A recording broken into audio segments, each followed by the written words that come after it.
सरकार जाने के बाद, सरकार बनने के बाद जो है हम अपने विषयों पे बात नहीं कर पाए, दलितों के सबको कौन सोचना। आजाद यूपी में अकेले लड़ेंगे चुनाव।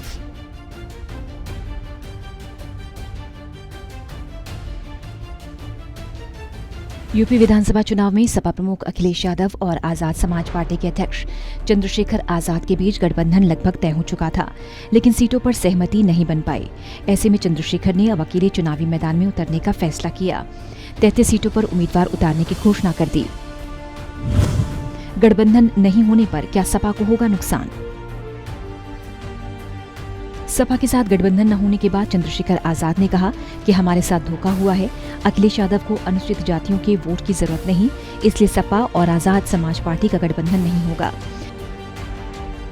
चंद्रशेखर अब अपने दम पर चुनावी मैदान में किस्मत आजमाने जा रहे हैं।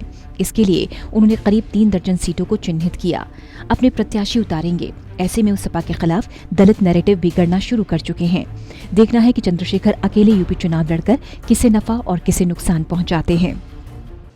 ये बहुजन समाज के लोगों का उन्होंने अपमान किया है। किसने सर? अखिलेश यादव ने। मुझे ये भरोसा था कि वो भी 85% बहुजन समाज के लोगों को इकट्ठा करने का प्रयास करेंगे, क्योंकि हम सब लोग भाजपा को रोकने का प्रयास कर रहे थे। मैं समझता कि यहाँ पीठ के दर्द के बाद भी 2 दिन से हूँ कि किसी तरह से बात सकारात्मक हो जाए, लेकिन कल आने के बाद उन्होंने कहा था कि मैं शाम तक बताता हूँ, उनका जवाब अभी तक नहीं। तो मैं समझता हूँ कि वो इस गठबंधन में दलित समाज के लोगों को नहीं चाहते, जबकि बड़े पैमाने पे हमारे साथी जो हैं, जो कार्यकर्ता जिनकी वजह से आज चंद्रशेखर यहाँ बैठे हैं बीमार में आजाद समाज पार्टी के, उनकी ये मन था कि वो बीजेपी को रोकने के लिए इस गठबंधन का हिस्सा बने। मैंने कल ट्वीट भी किया था, आप सब लोगों ने अपने मीडिया के माध्यम से चलाया, तो मैंने कहा था कि आप अगुवा हैं, आपकी जिम्मेदारी है। दलित समाज, पसमानदा समाज, खासकर दस्तकार समाज, पीड़ित समाज, वंचित समाज, पिछड़ा वर्ग के सारे नेता आपके साथ इसलिए इकट्ठा हो रहे हैं कि आप सामाजिक न्याय करेंगे। लेकिन मुझे लगता है कि अभी अखिलेश जी सामाजिक न्याय का मतलब नहीं समझ पाए। सामाजिक न्याय कहने से नहीं होता है। हम काशीराम साहब को मानने वाले लोग, जिसकी इतनी संख्या वाली, उसकी इतनी हिस्सेदारी की बात करते हैं, तो 25-25% दलितों की हिस्सेदारी ये है कि वो उनको गठबंधन में नहीं रखना चाहते। गठबंधन से क्या फायदा होता? माना जा रहा था कि दोनों के बीच गठबंधन होता तो पश्चिम यूपी की कुछ सीटों पर भाजपा और बसपा को कड़ी चुनौती मिल सकती थी। चंद्रशेखर आजाद की पार्टी का सहारनपुर, बिजनौर, बुलंदशहर और हाथरस जिलों में अच्छा प्रभाव माना जाता है। जानकारों का मानना है कि ऐसे में अगर पश्चिमी यूपी में राष्ट्रीय लोकदल के साथ सपा का चंद्रशेखर की पार्टी के साथ गठबंधन होता तो बसपा की पारंपरिक वोट बैंक में सेंध लग सकती थी। वहीं यहाँ जाट दलितों का एक गठजोड़ होने से सपा को चुनाव में काफी फायदा होता। दूसरी बात ये भी कही जा रही है कि चंद्रशेखर आजाद का युवाओं में काफी क्रेज है। ऐसे में सपा चंद्रशेखर के जरिए नए और युवा वोटर्स को लुभा सकती थी। पूरे उत्तर प्रदेश में जाट भले ही 4% हैं, लेकिन पश्चिमी यूपी में जाटों की आबादी 20% के करीब है। दलित समुदाय की आबादी 25% के ऊपर है।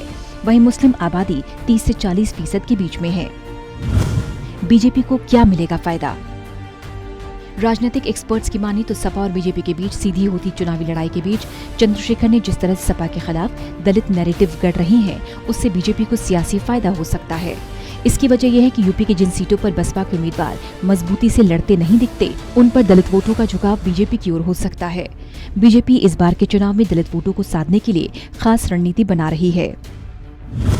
बसपा को नुकसान पहुंचाएंगे चंद्रशेखर। एक वरिष्ठ राजनीतिक विश्लेषक के मुताबिक मायावती और चंद्रशेखर आजाद दलित समुदाय की एक ही जाति से हैं। दोनों का जाटव समाज से संबंध है। पश्चिमी यूपी पर चंद्रशेखर आजाद का काफी प्रभाव माना जाता है। इस लिहाज से पश्चिमी यूपी में अगर सपा अपने साथ चंद्रशेखर को ले आती तो गठबंधन में दलित समाज की भागीदारी बढ़ती। हाँ, इतना जरूर है कि चंद्रशेखर के जरिए पूरा एससी वोट गठबंधन के साथ न आता, लेकिन नए वोटर जरूर मिल सकते थे। ये पश्चिमी यूपी में सपा को फायदा पहुंचाता। सहारनपुर हिंसा से मिली पहचान। बता दें कि 2017 में सहारनपुर में हुई जातीय हिंसा के बाद भीम आर्मी चर्चा में आई थी और उसके मुखिया चंद्रशेखर एक फायरब्रेंड दलित नेता के तौर पर उभरे। चंद्रशेखर उसी जाटव जाति से आते हैं जिस जाति की मायावती हैं। दलित के मुद्दे पर चंद्रशेखर मुखर तो रहते हैं, लेकिन जमीन पर अपना सियासी आधार नहीं खड़ा कर सके।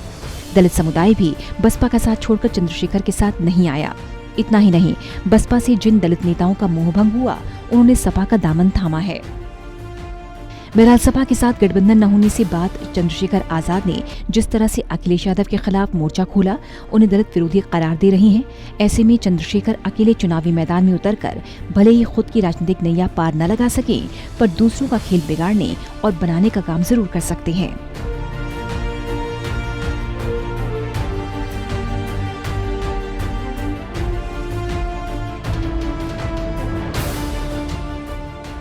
Special desk, total news.